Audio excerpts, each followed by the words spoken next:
Hey Achievers, this is Maya, founder of Healthy High Achievers. Join our global community and create healthier routines to avoid burnout and feel more calm and healthy. Let's get to it. Hey there, fellow creative entrepreneur and achievers. This is episode 3 of season 2. And I'm so excited. I've been batching the podcast interviews, and I've been getting some insights into other entrepreneurs' lives behind the scenes, how they deal with their business tasks, how they avoid or recovered from burnout.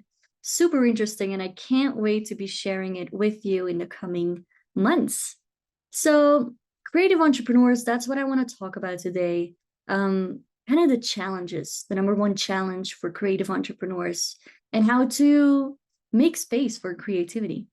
So when I say creative, I'm talking about that part of you that comes up with ideas and gets all fired up just thinking about creating new content, services, products. It's that part of you that loves learning. And I know you all do. I know you love being in 5 different online courses at the same time. I'm the same. And so you love living in the now. It's that part of you, the creative part, loves being fully immersed in one thing without having to worry about your to-do list. Sounds recognizable? Now, for me, I think in a very broad way, when I think of a creative entrepreneur, to me, it's a musician, a photographer, a writer, a designer, but also the less obvious ones, like a coach, a yoga teacher, a nutritionist. I think it's all very creative. So today I'd love to talk about that wild ride of being a creative entrepreneur. Because let's be honest, it is a crazy roller coaster ride going from creation mode to linear mode, which is also part of running your own business. Enjoying taking photographs for people is something very different from building a business with the right systems and daily operations in place so that you can actually offer your photography to people and make money from it. So those systems and operations, in short, the linear tasks, tend to really suffocate your creativity and drain you energetically. Now, in this episode today, we're diving into those challenges as creative entrepreneurs, the drain of those linear tasks, and how we can liberate ourselves to make space for that creativity. So, are you ready? Are you ready to embrace your magic and let your creativity shine? I got my tea with me. Every time I'm doing an episode, I feel like you can see a different cup of tea. For those who are listening to the podcast, you can check it out on YouTube. I think today is red. It's like a Friday red. Anyway, so your number one challenge as a creative entrepreneur is that really, as a creative entrepreneur, your imagination has no limits. Okay, you have a million ideas a day and you'd like to pursue them all, but you can't. The reality of managing a business forces you to make time for linear tasks. So, spreadsheets, emails, website tweaks, to do lists, it can really put a damper on that creative flow. Am I right? But lucky for you, there are people out there that get energized by checking off that list of linear tasks. One example is me. I kind of have both. I have that structured Belgian mind with a flexible Peruvian lifestyle. So I have a management background because honestly, as a kid, I used to play accountant and librarian. And still, I need my moments of creativity too, especially writing, creating these podcast episodes when I'm thinking of the ideas and what I would talk about. Worksheets with journal prompts, like you could see on my website, systems. I even see the linear systems focused side of myself as a creative problem solver, because I think problem solving is also quite creative. Now, I recently read a great book called Rocket Fuel, and it talks about the difference between the visionary, they call it, and the integrator. The visionary is a creator and often the founder of a company, while the integrator is the one who can implement the great ideas from the visionary, right? So that's often the manager or CEO of a company. Integrators love, and I really identify myself as an integrator. We love running the day-to-day of a business But for the visionary, all these linear tasks feel like noise that kind of block what's truly important to them, and that's creating. So the integrator can be an awesome sidekick to the visionary. So who's your sidekick? Now, I find myself working with photographers, musicians, coaches, and it's really fun to create that duo of, and this is why I'm going to talk a bit about outsourcing today as well, and have someone in your corner having that sidekick, because it's just really fun to have one person that's coming up with the ideas, and then the other person who's implementing. So both of those people, by the way, there's a blog post too about this topic, but what I'm saying now just comes up for me in the moment, and it's not there. But both of them, integrator and visionary, they can both be entrepreneurs. Okay, they can both be a founder of a company. The difference is in that the visionary will often have a million ideas, business ideas, doesn't know what to pursue. It feels like a chaos, and needs an assistant to really put those ideas into practice. Okay. But then the integrator, for example, I'm more of an integrator entrepreneur. So I'm really good at the nitty gritty, the email templates and the systems in my business. And I'm really good at following my checklist, but I need people with ideas. So I often have ideas, but then just to give you an example, I think that's more clear. I recently hired someone to help me with my podcast and my social media. And so she gives me ideas for reels and posts. And then I go through the ideas and I think, how could I put it in my voice? Or how would I like to record this reel? Or what would that look like? And then I send it to her, and then she creates it and puts it out into the world. But the difference is that the initial idea did not come from me, because I'm like, I sit down and like, let me create a reel. I just don't. I just want to be, I'm more of a do person, not so much of an ideation person in that sense. Now, the struggle gets even more real when you're that creative entrepreneur, that visionary, and you're a high achiever, thinking you can do everything by yourself, thinking you're superhuman. So in your business, you're probably the one who sends out invoices, answers emails, tweaks the website, tries to break down ideas into a task management system, and you might outsource your social media planning or something, but that's it. This is where the real problem lies. For every hour of admin work, you could have spent 3 hours in your zone of genius. Say what? Let me repeat that, and then I'll explain it. For every hour of admin work, you could have spent 3 hours in your zone of genius. Now, if you've worked with me before, you know that I like to challenge you to start counting in units of energy, not time. Let's say you have 10 units of energy in a day as a figure of speech. When you spend 1 hour on admin or linear tasks, your energy might go from 10 to 7 or maybe even 6 because it drains you. But when you spend 1 hour in creation mode, your energy goes down from 10 to 9, or it might even go up from 10 to 12 because creating things energizes you. So if there's one takeaway from today's episode, here's my golden tip. You should spend your precious energy in your zone of genius and outsource the rest. That's the thing. If you have those 10 units of energy and it goes down to 6 when you do admin stuff, you only have 6 units left for the rest of your day and for creation. While when you spend your time creating the whole day, you can go on the whole day without getting tired because it's your passion. You thrive on freedom, inspiration, and coloring outside the lines. So let your integrator and virtual team handle the rest. Picture this, okay? You wake up, you open the curtains, you grab your cup of coffee, you feel the sun on your skin, hopefully in summer now. You get comfy, your creative space, wherever that is, and you start creating in your PJs. And in the meantime, someone else is taking care of the tasks that drain your energy. Sounds like a dream, right? Well, my friend, it's time to make that dream a reality. By delegating activities like emails, accountancy, customer support, you create space for inspiration to flourish.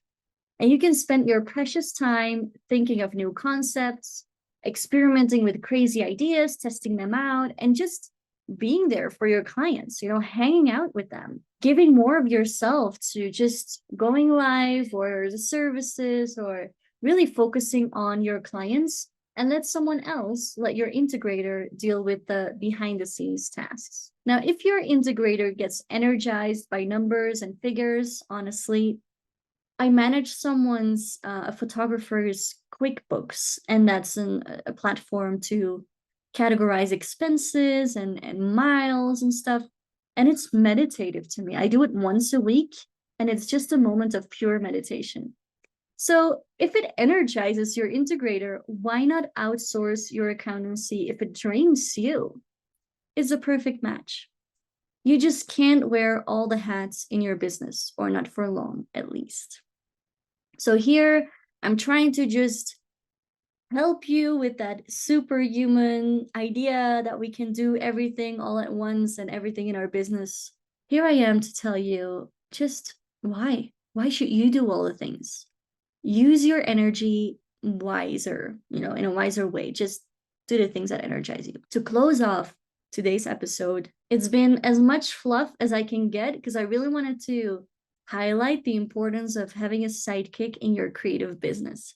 But to close off, I want you to walk away with a practical checklist so that you can create more balance in your entrepreneurial life. I have 4 things here for you.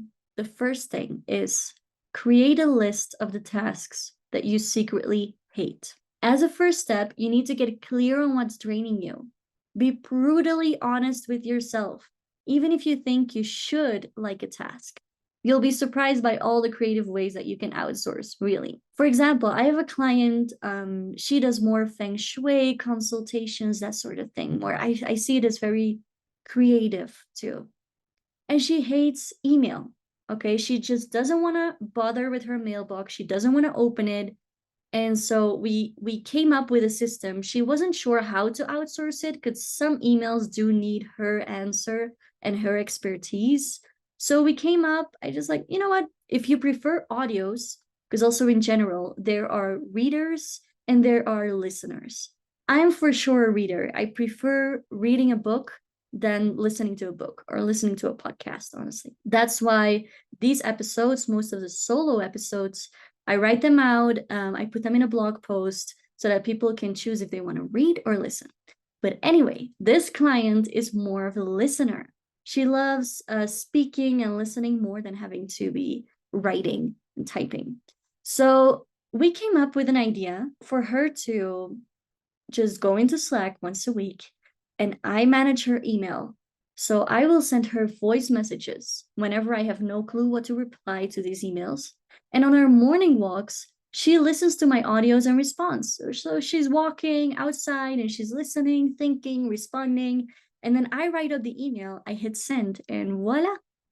So just make a list of everything that drains you, everything, all the tasks that you really don't like doing, without thinking yet about how can I outsource this?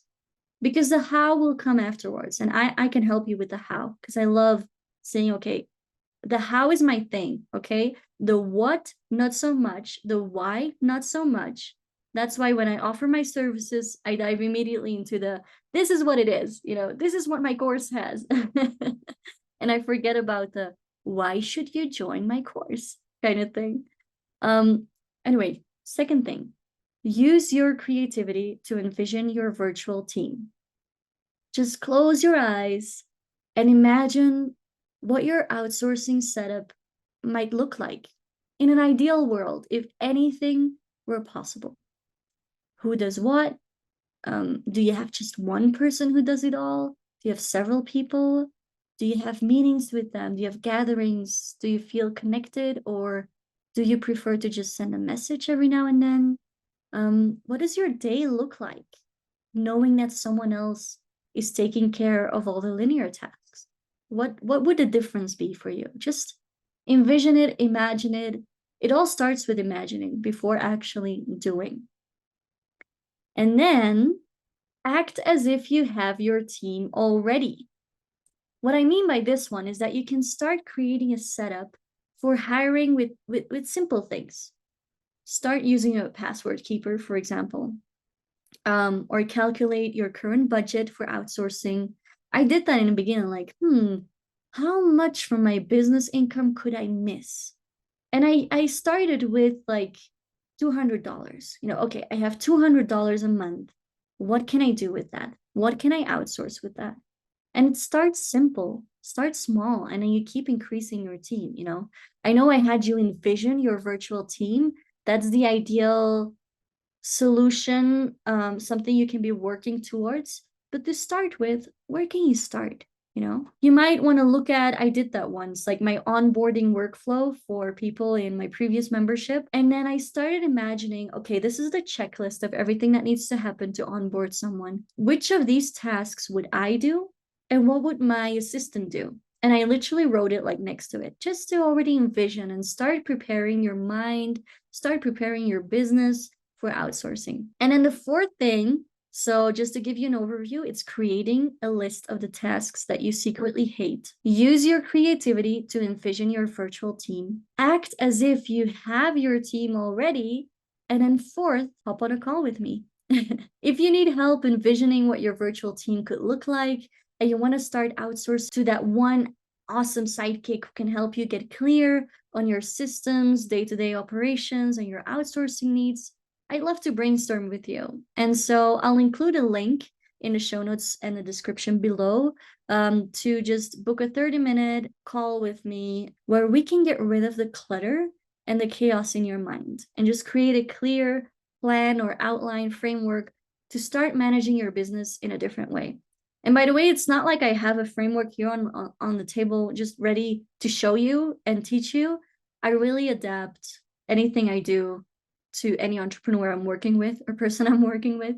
So it's the brainstorming together. Okay, it's collaborating, it's cooperating, it's creating together, right? Who knows, we might agree to start collaborating right away so I can take some of those training tasks off of your plate. So achievers, remember that your unique gift lies in your ability to envision and create. Don't try to be something or someone you're not. Okay, really focus on your strengths, leverage those, and then outsource what's not in your zone of genius. Some things you might have to learn, but then other things, why waste your energy on things that you don't like doing, that don't bring you joy, when you could spend that time more wisely? So I can't wait to help you untangle that knot. I hope you like this conversation today about the challenges of being a creative entrepreneur, how difficult it is to focus on those linear tasks and free up energy for that, and why it's important to have a sidekick. I hope you enjoyed this one, and I'll see you in the next one. Take care. Hey Achievers, I hope you enjoyed this episode as much as I did recording it. Please, please, please subscribe and review my podcast. It would mean the world to me. See you in the next episode.